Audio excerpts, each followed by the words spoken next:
Good morning, everyone. Welcome to Satsang.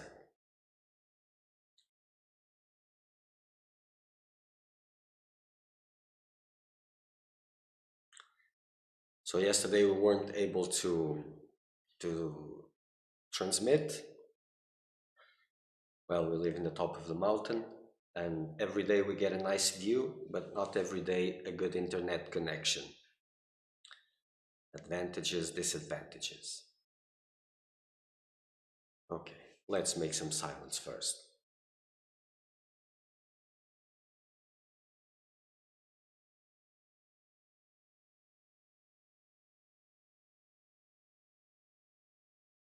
Quiet.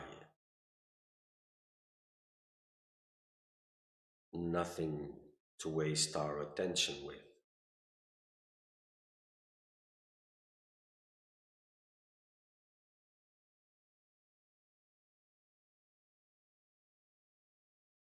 Only emptiness,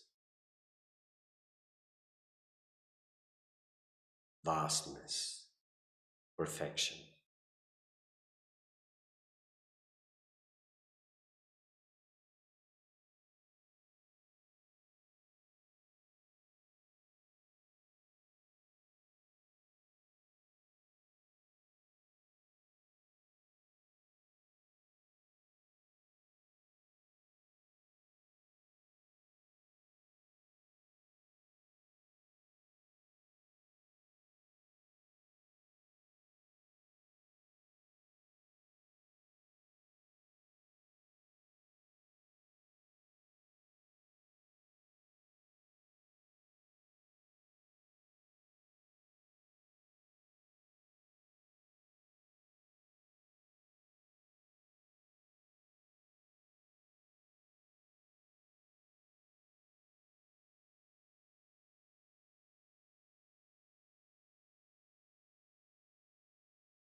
Okay, so today we'll talk about uh, one hot subject. It doesn't seem very hot, but it is hot, especially in the modern spiritual community.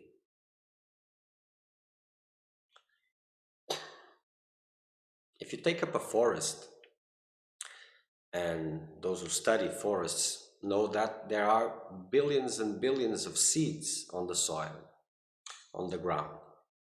But not all seeds are sprouting. And when the natural conditions change, the weather, for example, uh, that affects deeply the forest and changes its vegetation because different circumstances come, and those circumstances allow that those seeds, other seeds that were lying dormant, that they can awake, sprout, and grow. Others that were sprouting, they start to die, fade away, and die. And then next seeds become dormant, the ones that were sprouting before. So as circumstances change, different seeds can sprout.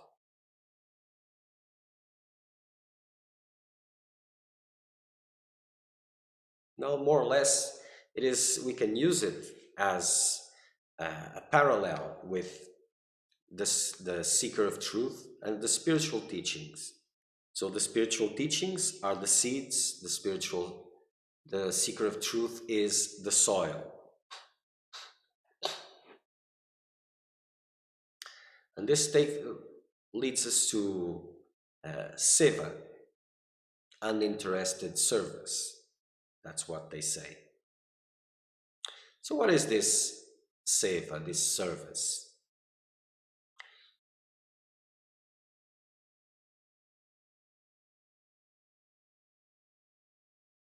I hear a lot of times seekers saying that they've been into this place and that place and they were serving, and sometimes there wasn't a balance between the work and the spiritual practices. And this vision comes because there is this idea, and this is uh, the accountables for this is the spiritual places that favor these kinds of things, that in some way spiritual work, the work which is done in a spiritual place, is not spiritual practice. There is this idea that it's some kind of exchange. Uh, I do some work, so for to pay the food that I'm eating, the bed, the roof on top of my head, so like a currency. And that couldn't be more far away from the truth, It's not really like that. So a spiritual place, it has to be, its existence is for seekers of truth. And the work which is done in those places are for seekers of truth only. And for those who have made this highest commitment. If it is helping the place, trading. So this is something else. I don't know what that is, but it has become normal. But this twists the teachings and the spiritual work, and things get lost in the way.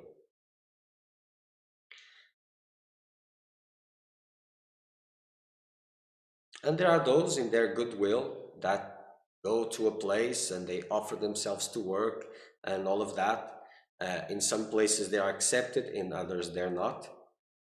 That depends.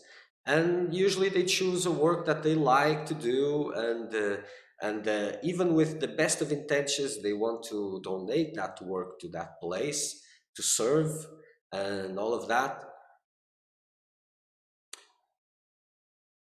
And that is better. It is better than the previous one, the currency factor, but it's not the highest yet. So seekers, those who are really engaged in spiritual practice, they are really focused on the spiritual quest. Sometimes, and these days, it is more common that they find difficulties and they keep on changing from here to there, from this to that, and they don't understand that the problem is not with the teachings or the techniques or all those things.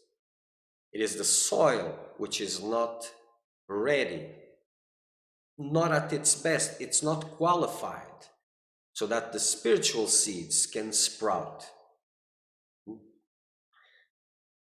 So whatever is sprouting in your life, you may see it as the reflection of your soil. And if nothing is sprouting, well, at least the circumstances for the spiritual seeds are not there. If nothing else is there, those are not there, and that is our focus here.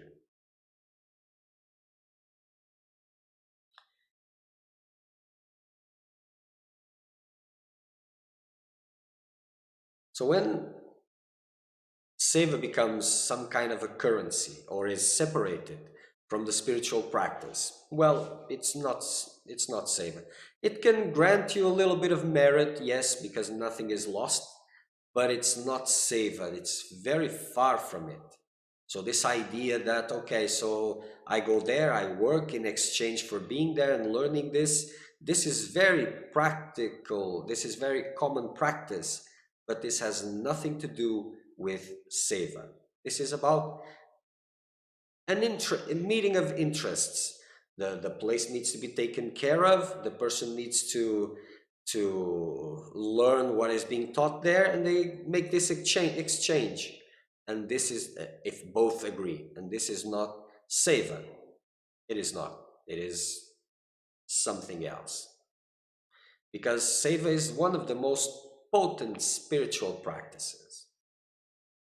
And especially in the beginning is by far the most important. Because that is the thing that can, in an intense way, a quick way, to make the soil a little bit better, improve that soil very fast, much more faster compared to frustration, which is that which it's almost the only thing available these days for seekers. And it takes a very long time.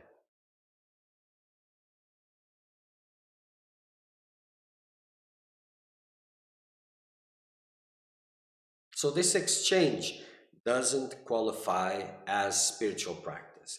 It is commercial exchange. It has nothing to do with Seva.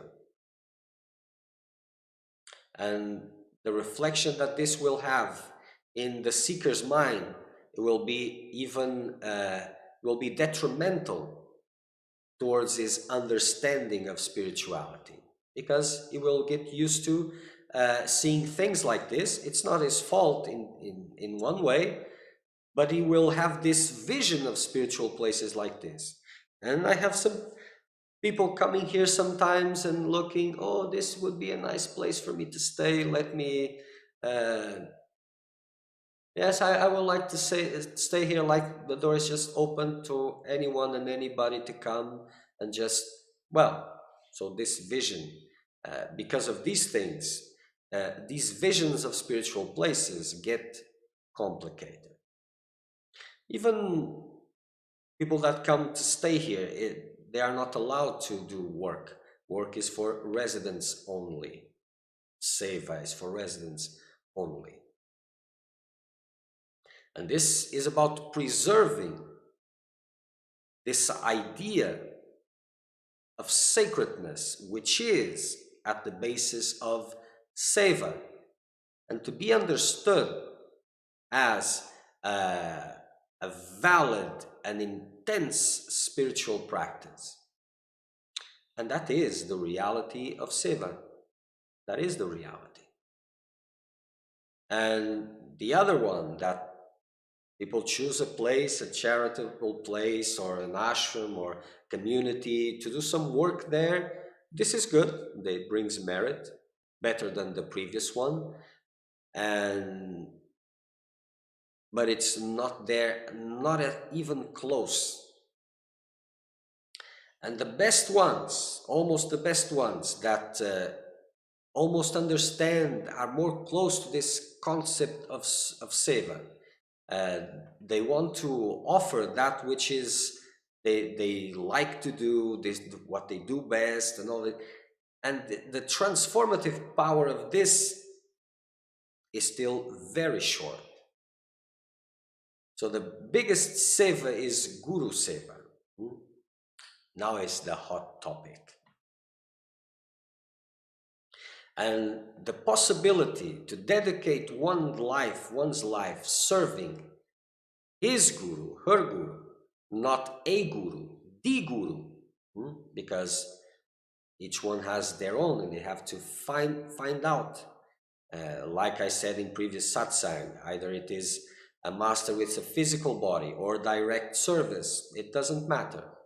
What matters is that the service, that the work that is being pushed to make is not in your preferences, is being dictated to you. So inner guidance, direct guidance, or outside guidance, what appears to be outside, because the means are just different according to what you can receive. It has to be different from your ideas. It has to come from a different source. This is to clarify a little bit, because in the end it is the same source and la la la la la, but this is not the end. So that work under guidance that you are being pushed to do, that is the highest seva. And it is difficult to achieve that state of service, because that thing of the currency exchange is something that remains for a long time, is very difficult. This plays a lot of tricks, and those who have been doing this, they know what I'm talking about. And to understand the importance of it, it's also something very, very difficult. So intense work, not just mild work, intense work has the power to transform the lower nature completely. And it is, for those who are thirsty for truth, it is something important. See, there is this, people go and meditate intensely and just meditate. Not that I'm saying that there's anything wrong with this, very good. And those who can push it, it is very good. But also, this can be improved, and siding with this intense work plays a very important role. It flushes out all your likes and dislikes, preferences, and even more important than this, it unleashes unleashes that vitality, that power that can vibrate and elevate. See, all this energy, which is in yoga called tamas, this dullness, heaviness, laziness, which is there, and it's not seen if it's not pushed. This veils these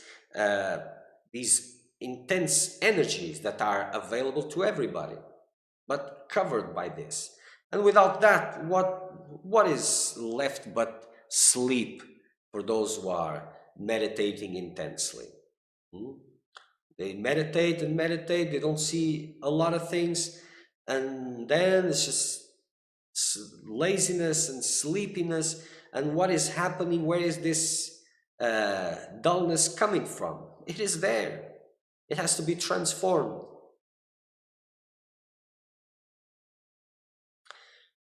From dullness, laziness, to intense activity, or intense, how do you say this? Availability. It's not like what, it's difficult. Let me try to explain. This availability is something that if you're just sitting quiet, doing nothing, and someone tells you, do this, and there's something to be done which needs to be done intensely and quick, the energy just overflows and goes. This is available, this energy is released, is available. So from dullness, laziness, to this availability, and then to stillness, vibrating stillness. Stillness is not just blah and being and not moving. Stillness is a state, a vibrating state. Into that vibrating state, energies rise. But that doesn't happen as long as the energy is not available, as long as laziness is there, preferences are there, conditionings. That's what all this means, is conditionings.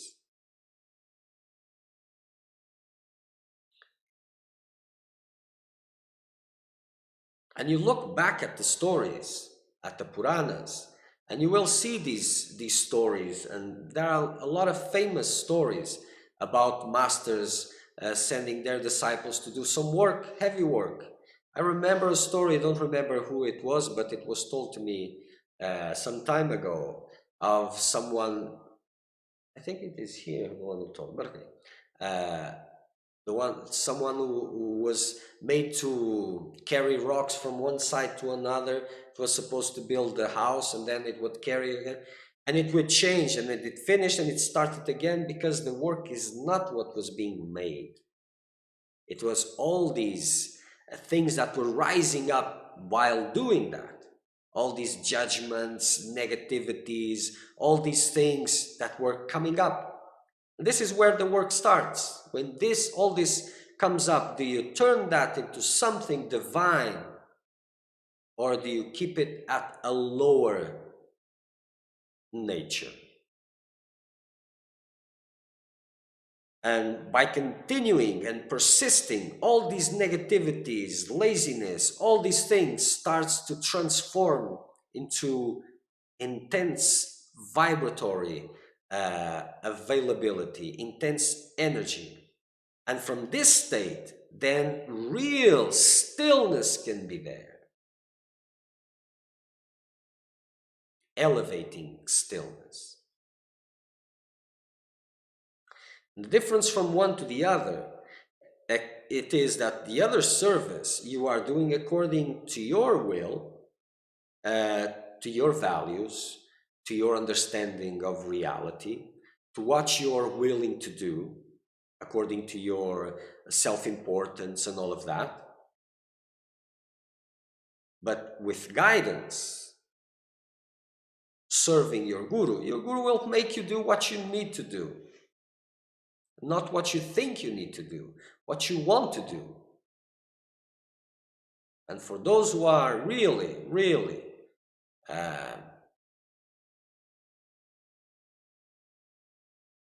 really in the quest for truth, this is very important, because you see, if you go through these places with this mindset, mind gets clouded. And yes, I know, probably some of you are thinking, oh, he wants them to serve him, and well, you can think that whatever you want. It is a free world, at least in that sense. But those who have been here and know me, they know that things don't really work that way. It's not everybody that can come and work here. It has to prove its value. And it is like this. It doesn't matter how much people judge, it is like this. But there is a whole tradition there. And things got wrong, yes, a lot of things got wrong, but there is a very difficult line here to understand where things went wrong, and I will not enter into this. The point here is for those who can correct this and correct their understanding. So this is the point. This is the direction. There's a whole tradition about this in the ancient scriptures, how it was in the old days. It's still happening a little bit, but corruption is everywhere.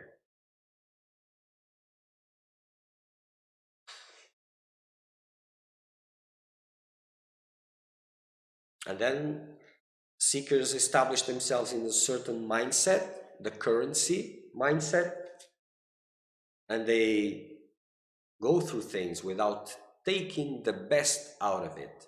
So they do meditation, they do a little bit service, and nothing really transformative, because things are missing. And the majority of seekers these days, you cannot even explain this deeply, because they will see self-interest, they will see a lot of things. Well, they're lost, you're lost. Tradition is there to show it how it was. There is a science in it. And it doesn't matter if you go with your opinions and your judgments, evaluations of what's right or wrong, you're still a prisoner of yourself. Still a prisoner of yourself. Oh, but if I I can be a prisoner of someone else. Well, into the odds, maybe that wouldn't be a bad thing at all, because for the seeker of truth, like I said previously, even a bad place is a good place, because if there is injustice, he will grow. So being your own prisoner, that is the worst of all. But I don't want to go into that conversations. Those who have these things in mind, they can continue with them. I have no problem with it. And dogs bark, caravan passes. But those who are really in a hunger for truth, they have to understand that this is a very important spiritual practice. Spiritual practice, not a currency, not something then that's not something to please the person or whatever, to be in its best favor. This is not, this is when Seva starts, or something that can aspire to be Seva. These are the obstacles in the way. And these have to be transcended. And there's no way to maintain these things using this for personal gain, for personal advantage, or all of that, when work is intense. And when work is intense, that which you're being sent to do, whatever is there that it's not suitable will not last long. Or you give up, or you transform.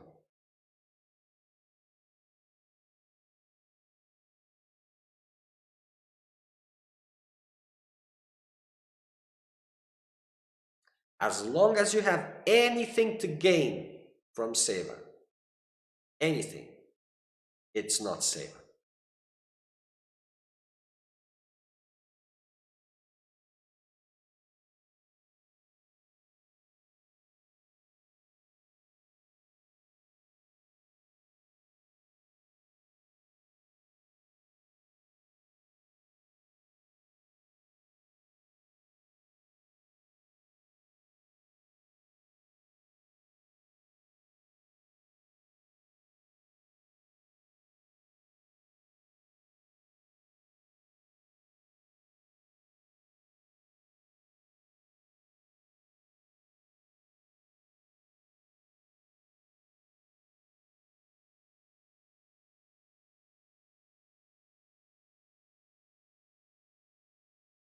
In the spiritual place, all work that is being done, either sitting quiet or moving around, that is spiritual practice.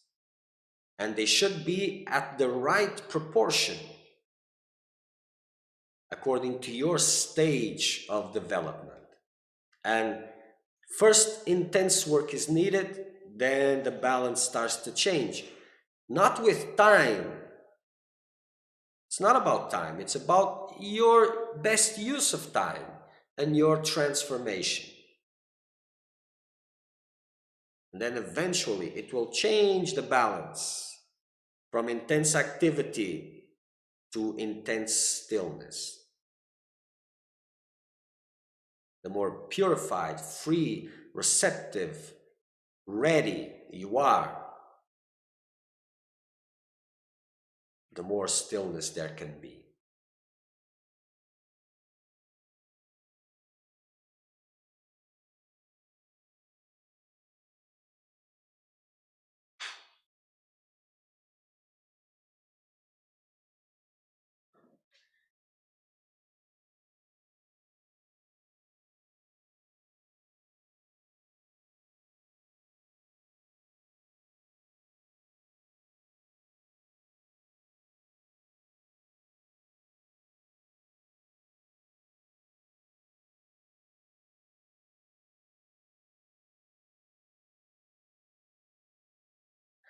And there's something else, but probably I shouldn't even be talking about this because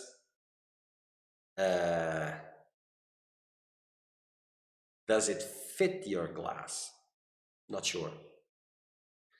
But there is a tremendous beauty about Guru Seva that fills the heart of the true devotee.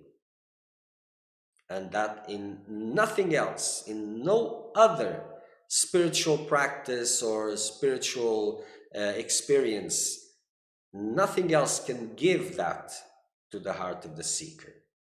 But that is something reserved for the few that can overcome their negativities and serve with all their hearts, not even worried about their own enlightenment and nothing else, just in serving.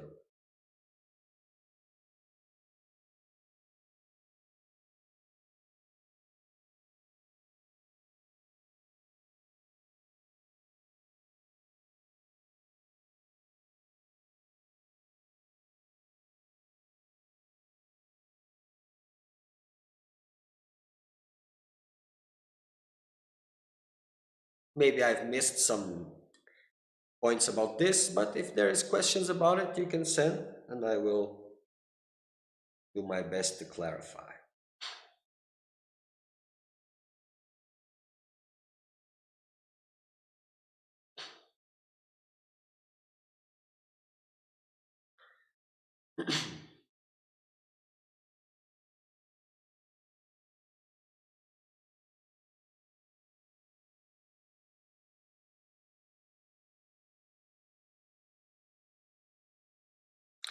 I'm going to answer a question here which is not connected with this,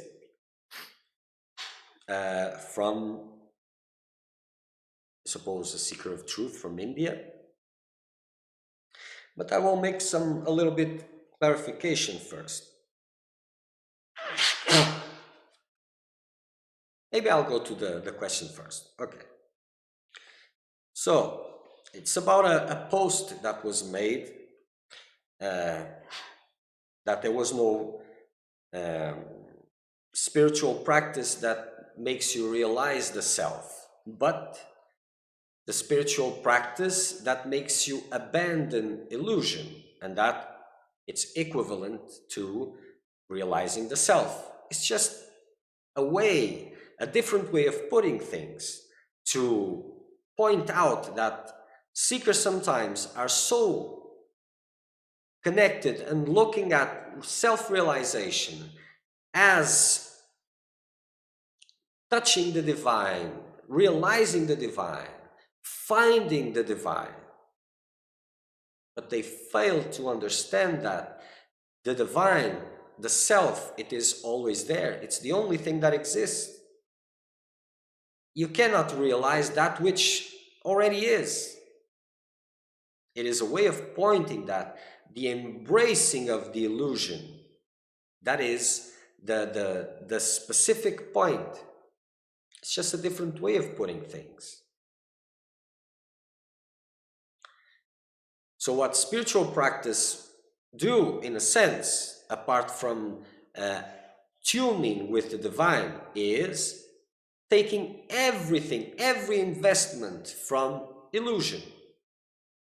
So the post pointed in this direction, and nothing is absolute. But there was an interpretation of this post as being contradicting with Bhagavad Gita, which says clearly that some realize the self within through the practice of meditation and etc., etc. It's like I was saying, I was not qualified enough, but that's a different subject. But like I was saying, that spiritual practices do not make you realize the self, like they are not good. And Bhagavad Gita says the other way around. So if you take the time to reflect a little bit on what was written, instead of going after quarrels and differences, it will be much more constructive, much more constructive. And spiritual teachings you have to reflect upon. So this mentality of judging spiritual teachings, this is not from a seeker of truth. It isn't.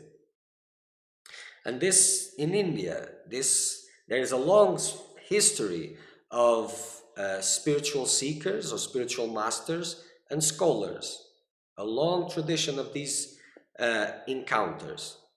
And scholars need to learn a little bit more. Seva would be good for them, would be good. But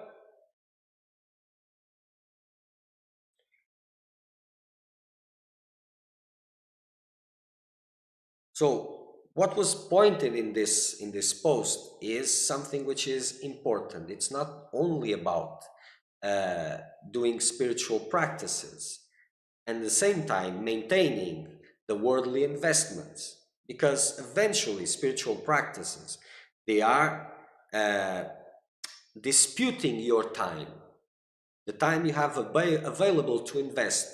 And spiritual practices, they should increase, and by increase they reduce the time you have for worldly affairs.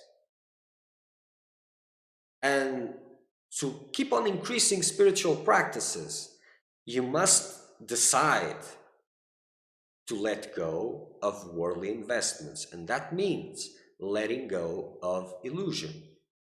And when illusion loses the grip on you, then what is called self-realization unveils. But when that happens, that is the normal. Not knowing who you are, that was the part that was new, so recent, but so recent that it doesn't even matter. It never even existed. So there was no saying here that spiritual practices doesn't lead to self-realization. By the contrary, those who are following satsangs, not just reading the posts, you know that I'm always talking about meditation, spiritual work, and everything. So nothing against Bhagavad Gita. By the contrary, it is very beautiful and completely clarifying for different levels of seekers.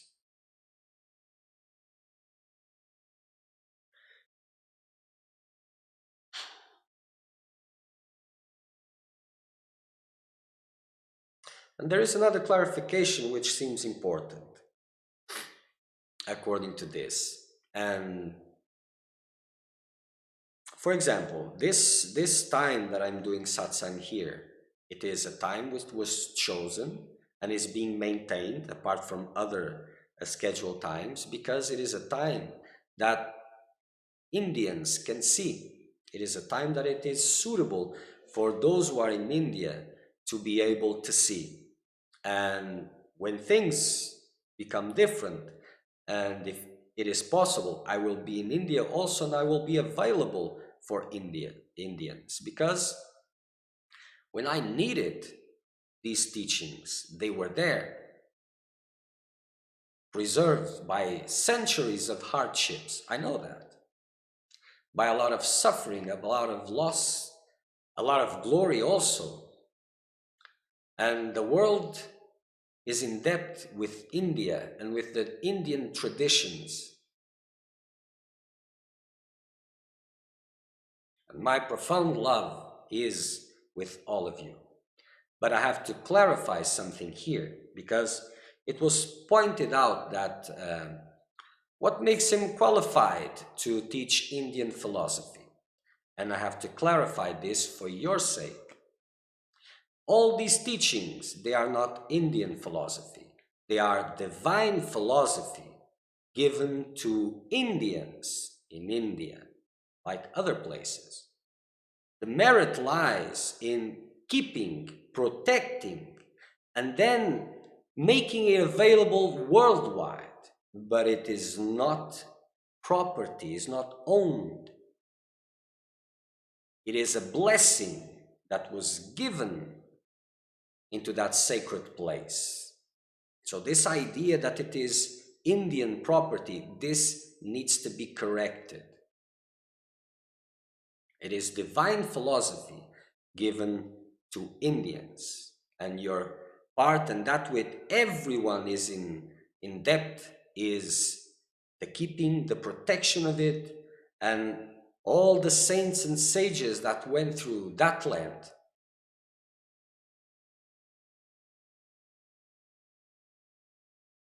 And they are still living and vibrating in that place. That deserves our deepest gratitude. Not property, not property.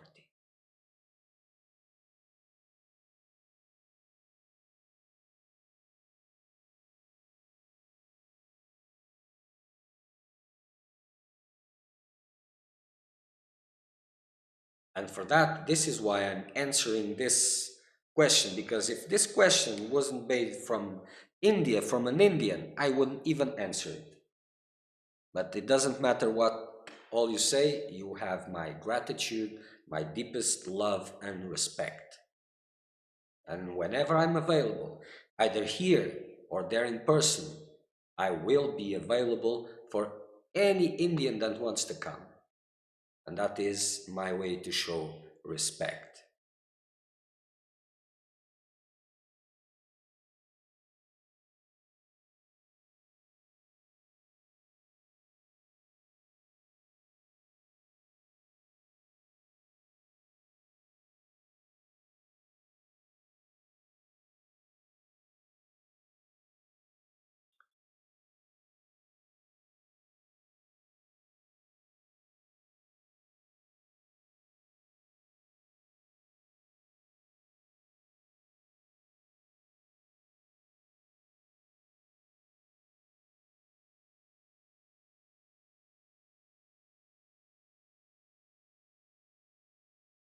Okay, so next satsang in English will be Wednesday, 18, 6 p.m.